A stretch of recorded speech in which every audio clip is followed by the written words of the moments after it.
Um dia antes de Hitler assumir o poder na Alemanha, em 1933, o escritor alemão Erich Maria Remarque atravessou a fronteira e foi para a Suíça, temendo por sua vida.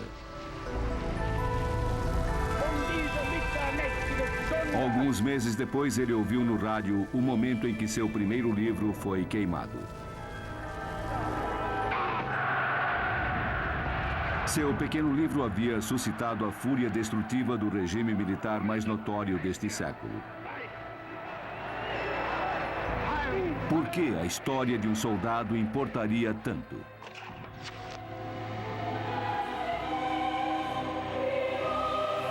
Era a história de uma guerra que esvaziou o coração de todos. Neste que se tornou o livro antibélico da nossa época, Remarque mostra a trágica ironia por trás das palavras de um relatório de guerra. A oeste, nada de novo.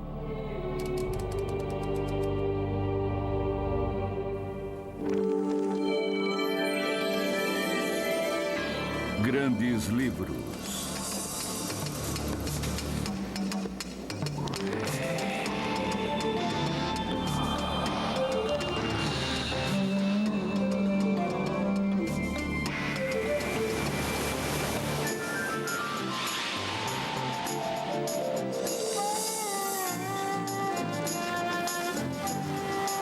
Grandes livros. Antes de ser um clássico, era apenas uma lembrança. Remarque foi para a guerra e sua vida mudou para sempre. A Grande Guerra mudou a vida de todos. De sua experiência surgiu o personagem Paul Bäumer, imagem de juventude e inocência.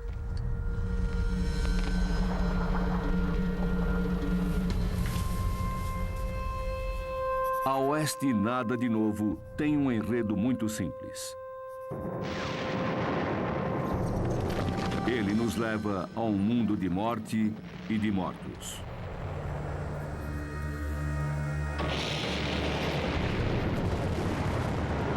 Esta história simples foi considerada o maior romance antibélico já escrito.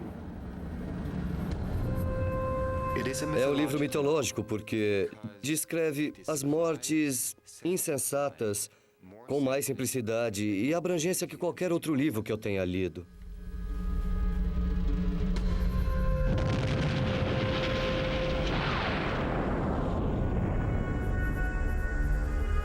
Remarque foi brilhante. Todas as histórias de guerra que vieram depois tiveram origem nele.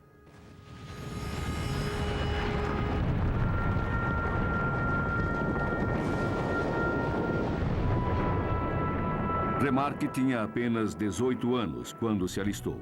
Estava ansioso para servir. Na época, eu estava cheio de entusiasmo e animação, como todos os jovens alemães. Graças a um profundo patriotismo. Nós lutávamos para salvar o mundo e para salvar a civilização. Todos os países entraram na guerra numa explosão de patriotismo, enviando seus filhos para lutar.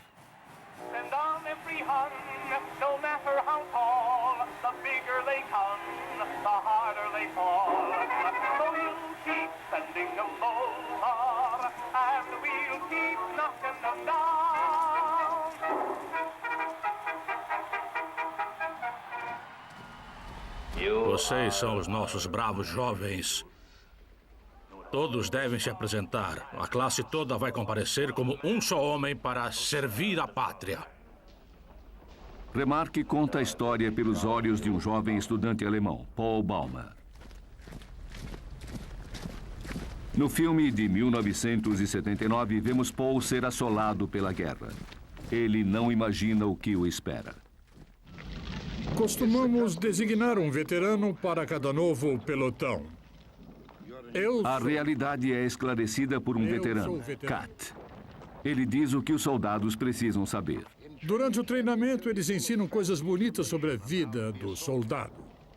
Vamos nos esforçar para esquecer isso tudo.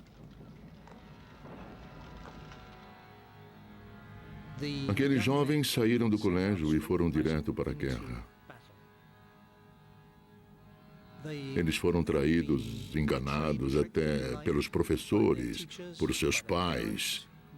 Foram enviados a um lugar totalmente estranho, desconhecido e aprenderam rapidamente. E tudo que haviam aprendido não fazia sentido. A ideia era que eles ajudassem os jovens de 18 anos a passar pela transição. Deveriam ser nossos guias para a vida adulta. Nós acreditamos neles. Nossa primeira experiência com artilharia pesada mostrou nosso engano. E a visão de vida que eles ensinaram caiu por terra sob aquele bombardeio.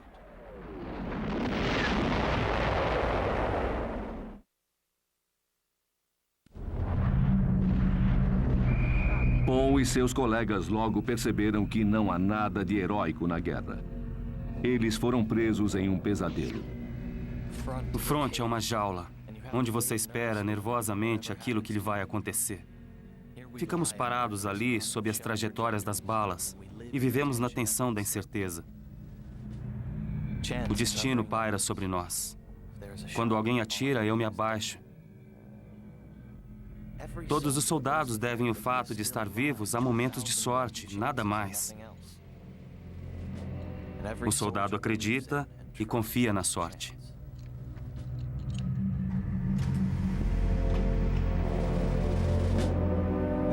Como resultado desse aprisionamento, a sorte passa a ser o único fator de controle em suas vidas.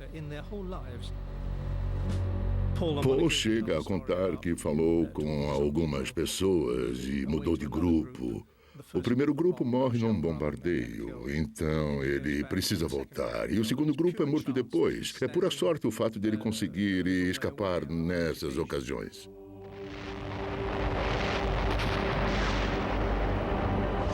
Os soldados alemães, franceses e ingleses enfrentavam-se como gigantes enlouquecidos nos campos de batalha da França. Companhias inteiras chegavam a ser eliminadas em um dia de luta. Novos soldados eram chamados e morriam poucos dias depois. A primeira fase da Primeira Guerra foi a mais sangrenta. 1914 foi um verdadeiro banho de sangue. Houve provavelmente 1 milhão de baixas nos primeiros 4 meses. Ninguém acreditava que esse tipo de confronto duraria indefinidamente.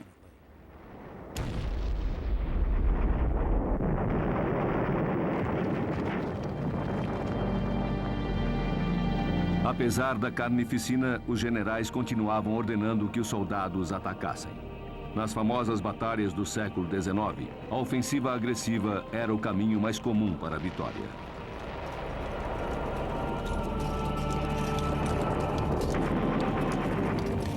Os oficiais demoraram para perceber a mudança na natureza do campo de batalha.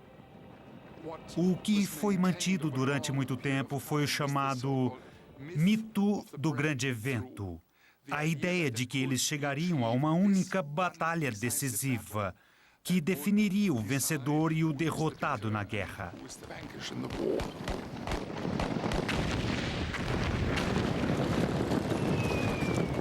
As táticas não haviam mudado em 100 anos, mas as armas já estavam no século XX. A metralhadora transformou o ataque frontal da infantaria em um verdadeiro suicídio.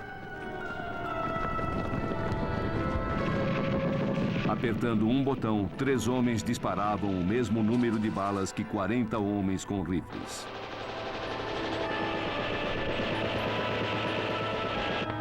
A metralhadora disparava 600 tiros por minuto, com uma mira que tinha precisão de até 500 metros.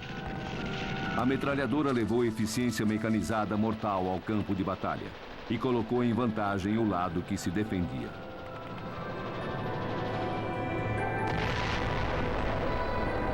Bastava posicionar as metralhadoras e matar o adversário. Os soldados que se aproximavam eram eliminados, como se fossem praga em um jardim.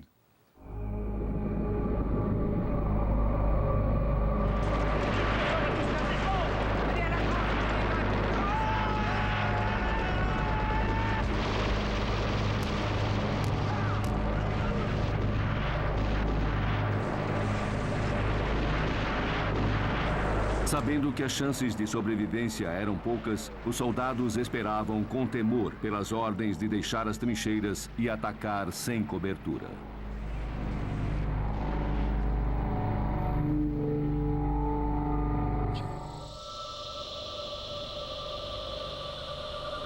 Os homens morrem aos milhares, e os colegas de Paul estão entre eles. Seu amigo de infância, Franz Kimmerick, é atingido, mas eles conseguem resgatá-lo. Paul encontra Kimmerick no hospital. Ele está morrendo diante de seus olhos. Eu queria ser guarda florestal. Depois que você se recuperar. Eu acho que não. Não diga bobagem. Ele diz que tem 19 anos, está morrendo e não quer morrer. Pede que não o deixe morrer. Depois, ao morrer, ele diz: o mundo todo deveria ver esta cama. E foi o que Remarque fez.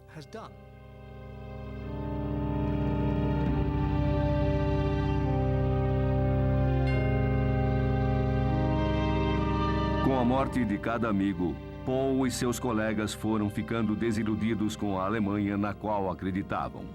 Um mundo de monarquia e tradição que eles acharam que duraria para sempre.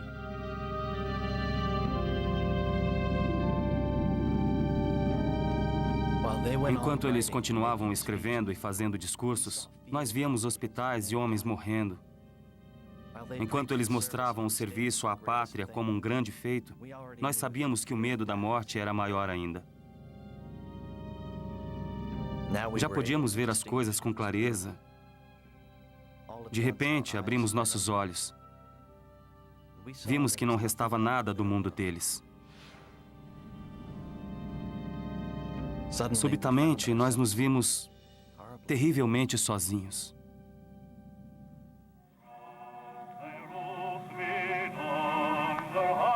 Ninguém havia previsto como a guerra seria devastadora. A Alemanha havia iniciado o século XX com esperança e orgulho.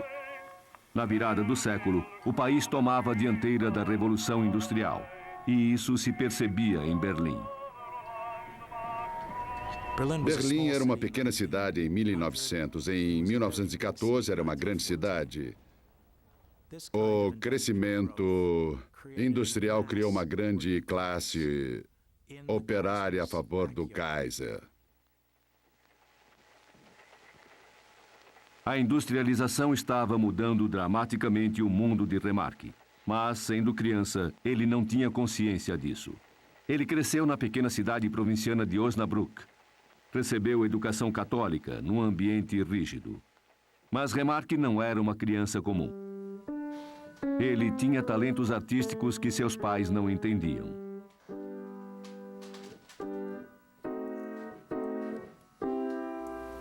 Ele encontrou formas de expressão muito cedo, mas em sua casa ele não se manifestava, ele já era diferente e acho que os outros desconfiavam dele. Aos 12 anos, Remarque escrevia tão bem que um de seus professores acusou-o de plágio.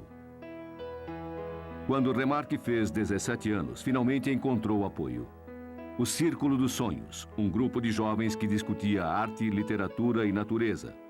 Mas esta foi sua última chance de ser um jovem romântico com sonhos. Seu país se preparava para a guerra.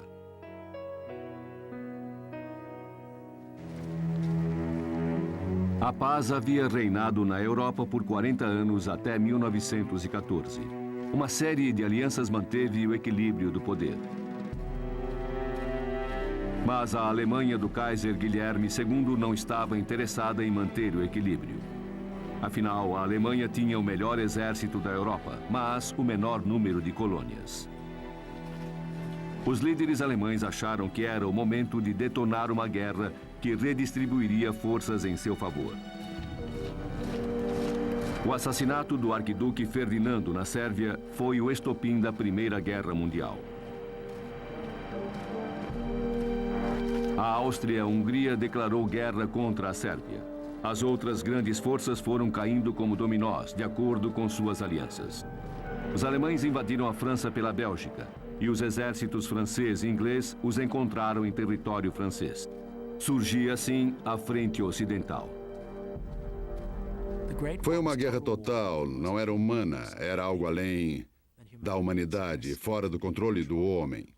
Em outras palavras, a máquina de guerra se expandiu muito mais rápido que a capacidade do homem para controlá-la. Ficou fora de controle. Os ataques da artilharia causaram 60% das baixas na Primeira Guerra Mundial. Armas maiores disparavam projéteis maiores com mais precisão e maior alcance que antes, chegando a 120 quilômetros. Os soldados eram obrigados a avançar em meio à fumaça, sob pedaços de ferro e estilhaços de chumbo.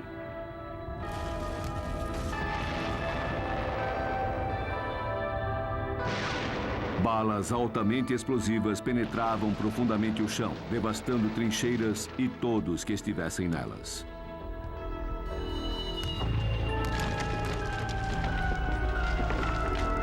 Durante um bombardeio pesado, os soldados teriam de resistir a 20 ou 30 projéteis explodindo ao seu redor a cada minuto.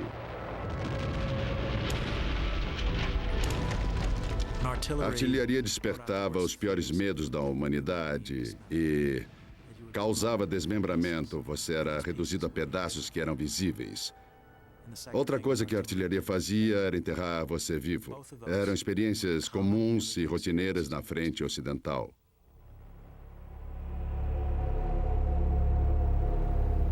Esse terror criou uma espécie de dano psicológico que foi chamado de choque do projétil. Se você expuser um homem normal a um ambiente anormal por tempo suficiente, ele vai enlouquecer.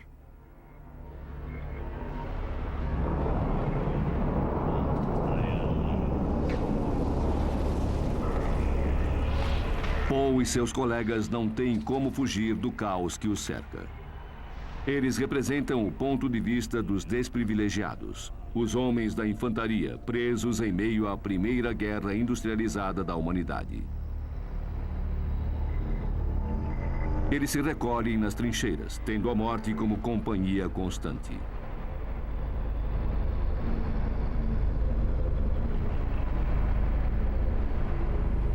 Tudo ficava coberto de lama.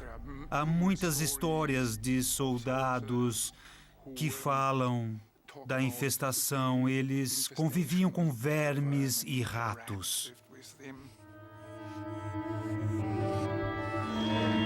Os soldados nas trincheiras levavam uma vida primitiva. Enfrentavam o medo, a fome, a sede e o frio. Essa existência não natural começou com um impasse na Frente Ocidental. Não havia para onde ir, a não ser para baixo. No início, eles cavavam buracos rasos para se proteger. Com o passar dos meses e anos, criaram sistemas elaborados de passagens subterrâneas, bastante profundas. As trincheiras mais sofisticadas ficavam na parte de trás e chegavam a ter tapetes, papéis de parede e beliches.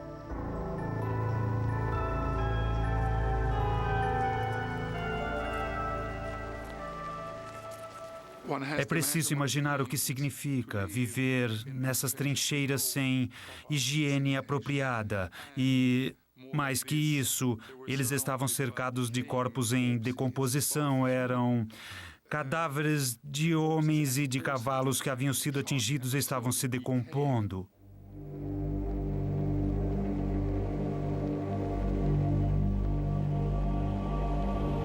Eles eram obrigados a fazer suas refeições ao lado de um braço decepado que tinha lhes dado alguma coisa no dia anterior.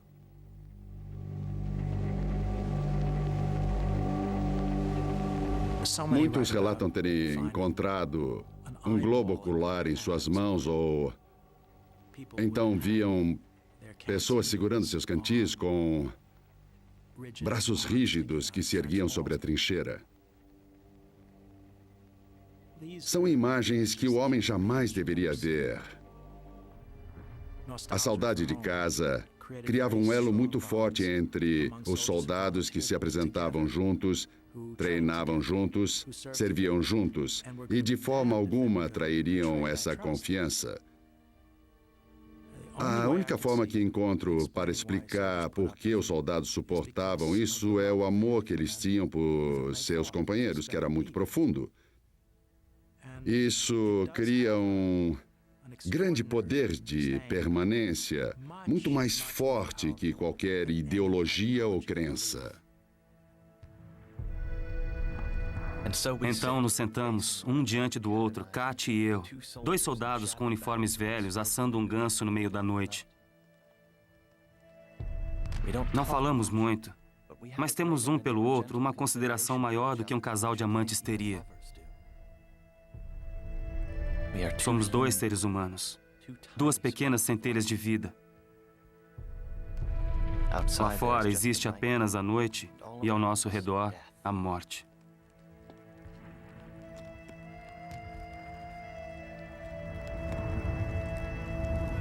É uma pequena pausa e também demonstra uma das visões mais importantes de Remarque, de que há uma centelha de vida nas pessoas. E isso está expresso nessa cena. Trata-se de viver enquanto todo o resto é evitar a morte. É preciso haver um momento como este para Paul perceber que ele e Kat foram profundamente modificados pela guerra. Eles estão no olho de um furacão que está destruindo a paisagem conhecida de seu mundo.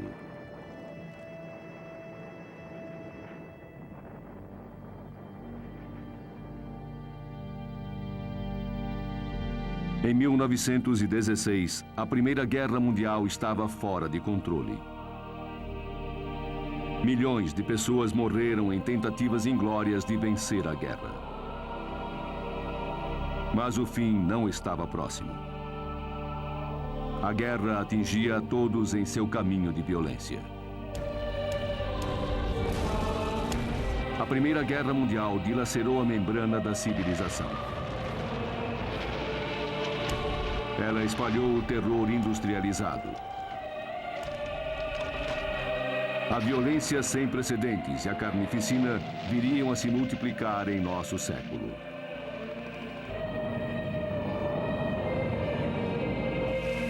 Neste novo tipo de guerra, ninguém estava seguro. Civis são alvo de ataques porque têm influência na habilidade do país para lutar.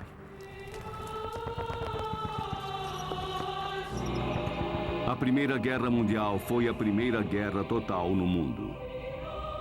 A guerra total acontece porque o belicismo é industrializado. Isso faz surgir uma justificativa para que um ferroviário, um operário ou uma mulher que está parafusando alguma coisa sejam alvos legítimos na guerra. Essa cadeia de produção sintetiza o que é a guerra industrial. A guerra total significava que a ciência, antes vista como sinal de progresso, foi direcionada para matar sem nenhum limite. Esse foi o triste começo das guerras químicas. E criou para os soldados mais uma forma terrível de morrer.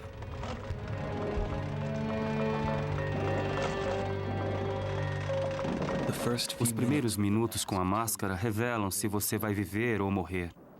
Ela é mesmo vedada? O gás atravessa o campo e entra em todas as aberturas. Ele se insinua sobre nossa trincheira, abrindo caminho como uma enorme e macia água-viva. Um ataque com gás venenoso contamina o ar de modo fatal.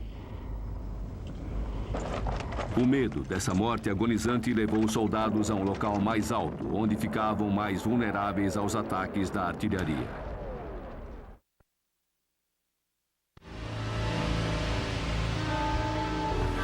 O gás apareceu pela primeira vez na guerra em abril de 1915, quando soldados alemães vaporizaram nuvens de gás clorídrico. Ventos favoráveis e o elemento surpresa produziram resultados mais letais do que o esperado. Não demorou para todos os lados usarem gases venenosos. Armazenado em projéteis, o gás matava queimando a pele, inclusive a parte interna do nariz, da garganta, da boca e dos pulmões. Ele também asfixiava a vítima até a morte. Os cientistas criaram diferentes tipos de gases venenosos. Alguns evaporavam quase imediatamente. E outros, inclusive o terrível gás mostarda, permaneciam semanas em poças fatais e sobre o solo. Era horrível morrer vítima do gás. Isso fazia aumentar a indignação moral que existia nos dois lados. E isso também se tornou um recurso a ser aproveitado. Com A Oeste Nada de Novo, Remarque mostrou a entrada dos soldados em um mundo feito de matar e morrer. É como um sonho, como um sonho. É como se fosse com outra pessoa. Você vê a morte, a destruição, vê seus amigos morrendo, mas não é real.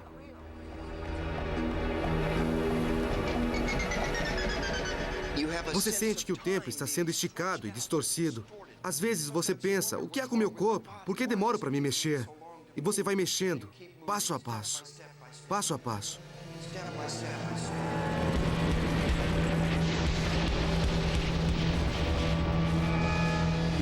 Você se anula. Você se anula e vai seguindo a missão. Você fica obcecado pela missão para poder sobreviver. Você vive cada semana, cada dia, cada hora. Cada hora em que você permanece vivo, vem a sensação de que você ganhou na loteria.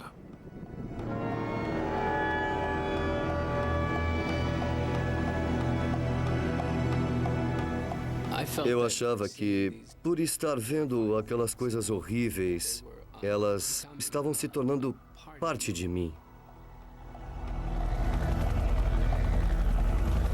Você não fica louco, mas chega a ficar um pouco diferente.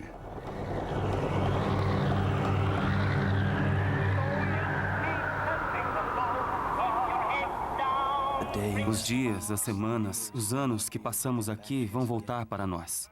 E nossos colegas mortos vão se levantar e marchar conosco.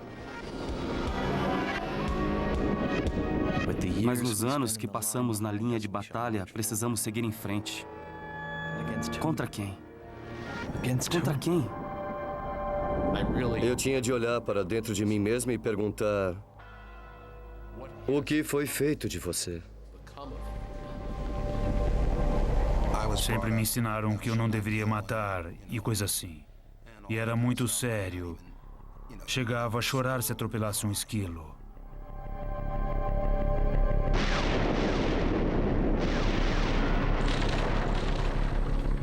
Você vai até o abrigo e talvez jogue uma granada lá para ouvi-los gritar e morrer. Mas você não os vê, então tudo bem, tudo bem, tudo bem. Tudo bem.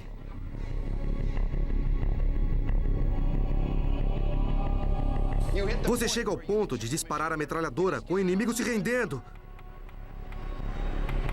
Nenhum atirador dava uma chance sequer de rendição. E você vai avançando. Os que estão nas trincheiras correm e tentam sair do caminho. E se não houver para onde fugir, eles vão se entregar e talvez eles sobrevivam.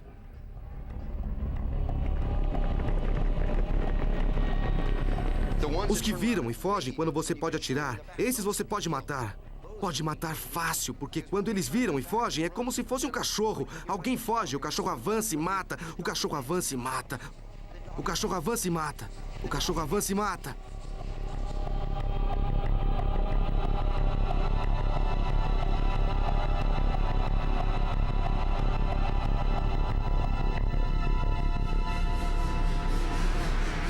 A volta desses lugares tão sombrios não é uma jornada fácil.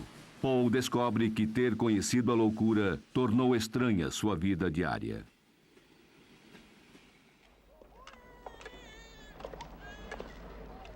A questão principal na visita à sua cidade é a falta de compreensão que as pessoas têm quanto à experiência dele.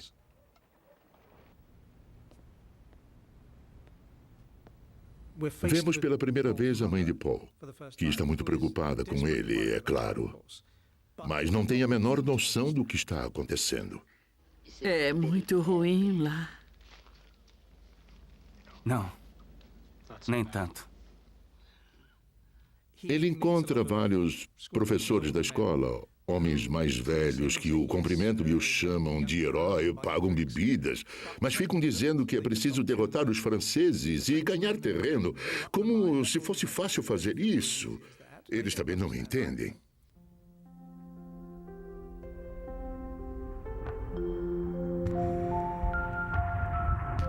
Quero deixar a sala falar. Quero que me tome e me leve com ela. Quero sentir que este é meu lugar. Achei que voltar seria diferente. Há um ano era diferente. Acho que fui eu que mudei nesse tempo. Um grande abismo se abriu entre aquela época e hoje.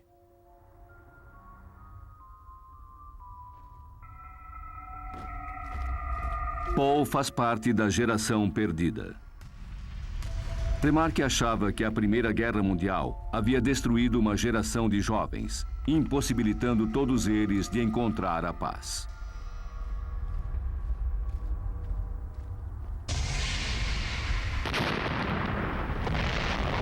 Remarque sabia disso por experiência própria. Após 8 meses no exército, foi ferido por um estilhaço. Quando se recuperou, a guerra havia acabado.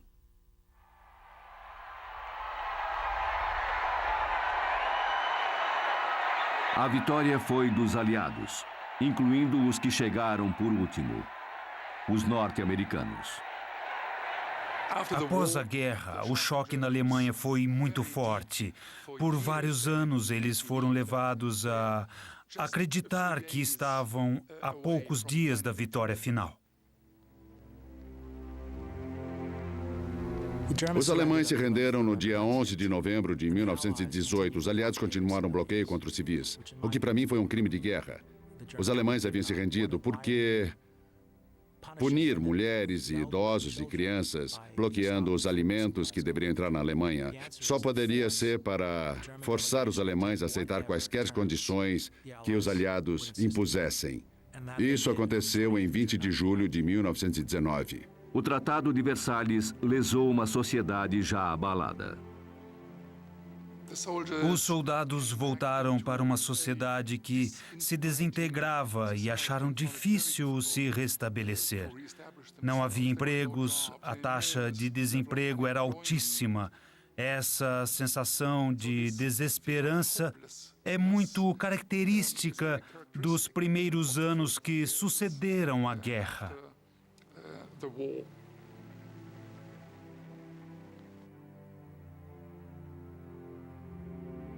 Os feridos e mutilados faziam todos se lembrarem do sofrimento que a guerra causara. Remarque havia se recuperado fisicamente, mas logo revelou suas próprias cicatrizes. Remarque se apossou do uniforme de um tenente com uma insígnia. Um dia ele apareceu numa imagem impressionante com o uniforme de tenente e ao seu lado um pastor alemão chamado Wolf. Ele não era tenente, era apenas soldado. Então surgiu essa fantasia de que ele era esse herói. Sentia-se muito culpado por não ter morrido na guerra, nem ter sido gravemente ferido lutando no fronte.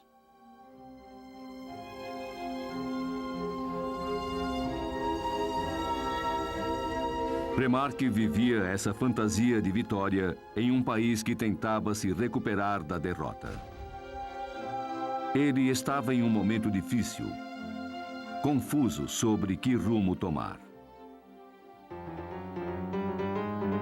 A Alemanha, sob a República de Weimar, passou parte dos anos 20 tentando esquecer a guerra.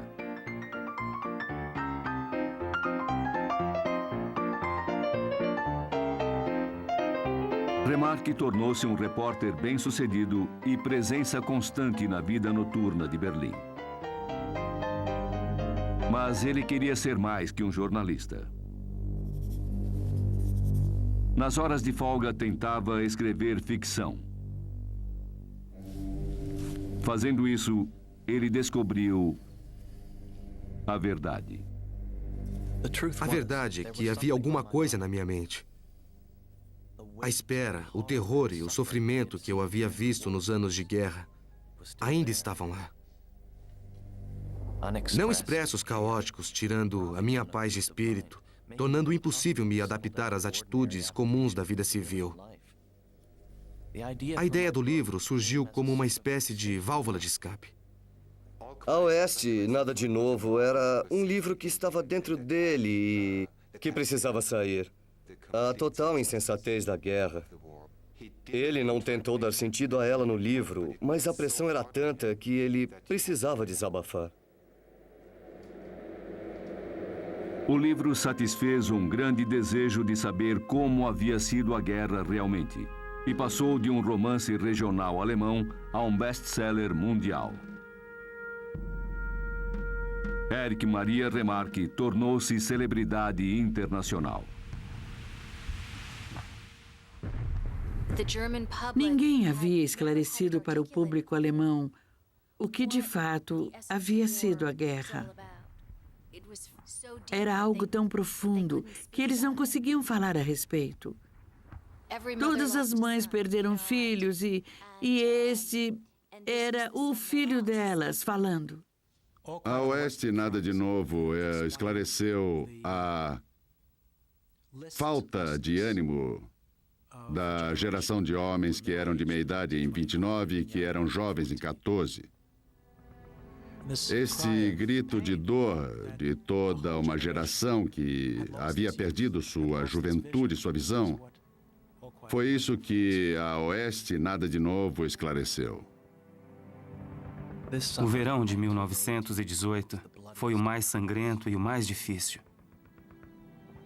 Os dias parecem anjos azuis e dourados subindo intocados sobre o círculo da destruição. Todos sabem que estamos perdendo a guerra, mas a campanha prossegue. As mortes continuam.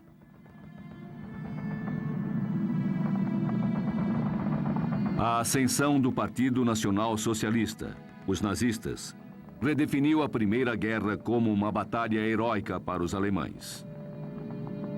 Neste momento fundamental da história, a Oeste, Nada de Novo tornou-se um objeto de ódio para os nazistas.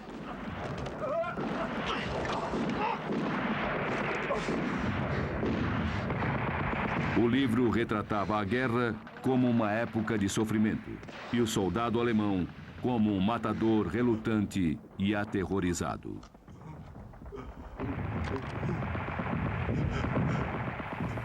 Nessa cena fica claro que não há mocinhos e nem bandidos. O soldado francês era um ser humano, tanto quanto Paul.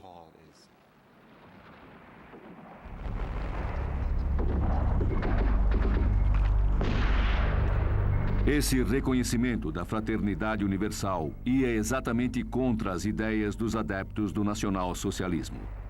Eles estavam criando uma teoria de superioridade racial.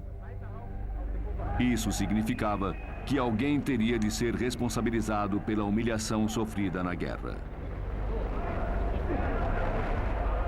Muita gente acreditava que a nação alemã havia sido enganada por criminosos e traidores. Judeus, comunistas,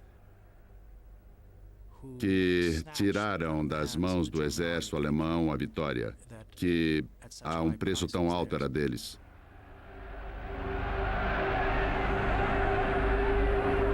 O nacionalsocialismo, como movimento político, teve facilidade em criar esses mitos e usá-los a seu favor, atraindo as pessoas para sua órbita.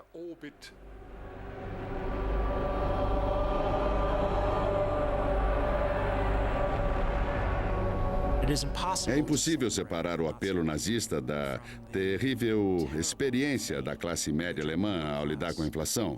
Quando a classe média viu todas as suas economias de 50 anos consumidas por uma alta de preços que foi a maior da história, foi preciso pôr a culpa em alguém. E eles culparam as mesmas pessoas que os nazistas culparam pela derrota. Nesse ambiente, a estreia em Berlim do filme Sem Novidade no Front foi tomada pela tensão. O livro ficara ainda mais popular com o filme, e o partido nazista estava decidido a impedir que ele fosse exibido na Alemanha. Quando as luzes se apagaram, os homens de Goebbels soltaram ratos brancos no cinema aos gritos de "Desperta, Alemanha!". O caos serviu como desculpa para proibir o filme na Alemanha. Remarque foi taxado de antibélico em uma das sociedades mais terrivelmente determinadas deste século. Graves problemas viriam. Era questão de tempo. Naquela noite, Remarque estava em seu bar preferido. Um amigo dele entrou no local e Remarque sentiu uma pressão no joelho. Era um bilhete que lhe passavam por baixo da mesa. Leu o bilhete sob a mesa e ele dizia: "Sai agora". Ele não teve tempo de fazer as malas, não teve tempo de fazer nada. Pegou seu cachorro e, de carro, atravessou as montanhas. Na manhã seguinte, acordou nos Alpes, enquanto a Alemanha acordava tendo Hitler como chanceler.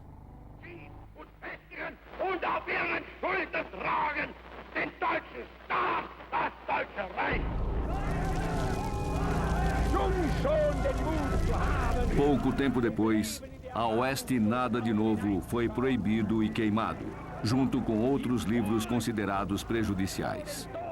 Remarque abriu uma boa garrafa de vinho alemão e ouviu tudo pelo rádio na Suíça.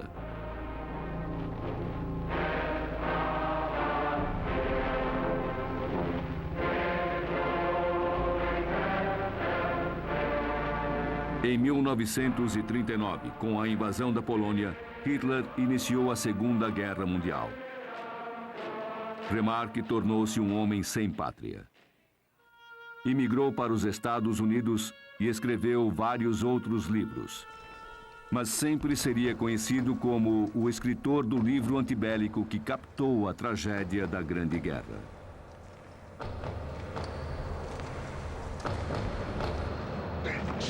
O livro nos leva aos últimos dias da guerra. Kat, o melhor amigo de Paul, é atingido na canela. Paul leva o amigo a um local seguro, conversando sobre o que eles farão juntos após a guerra.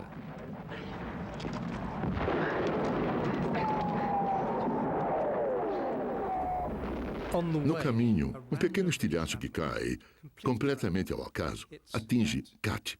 E quando eles chegam ao local, Kat já está morto. Paul nem percebe.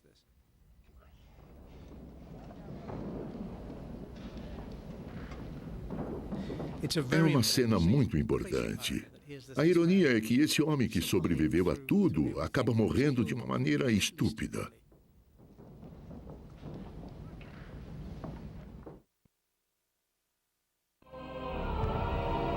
Estou muito calmo. Que passem os meses e os anos. Eles não hão de me tirar mais nada. Eles não podem me tirar mais nada.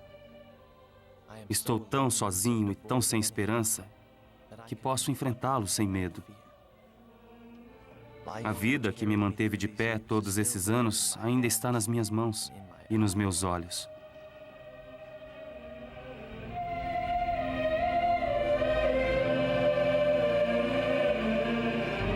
A Primeira Guerra Mundial estabeleceu um modelo segundo o qual a violência se manifestaria em nosso século. Foi a Primeira Guerra Total.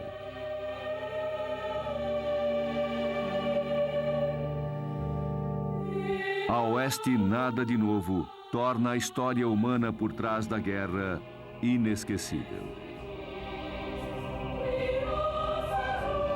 O livro nos faz pensar neste único soldado.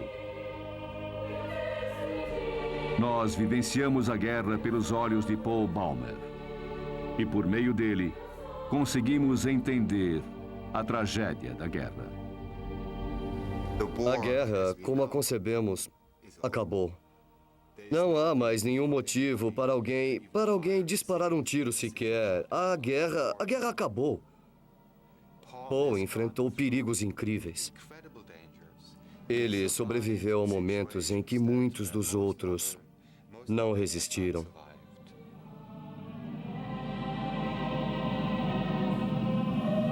Seria de se esperar que fosse ele a voz que divulgaria o que é a guerra realmente.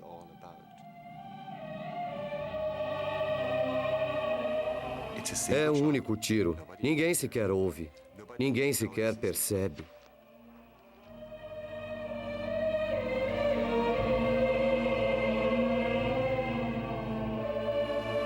A oeste, nada de novo. Não há nada a relatar.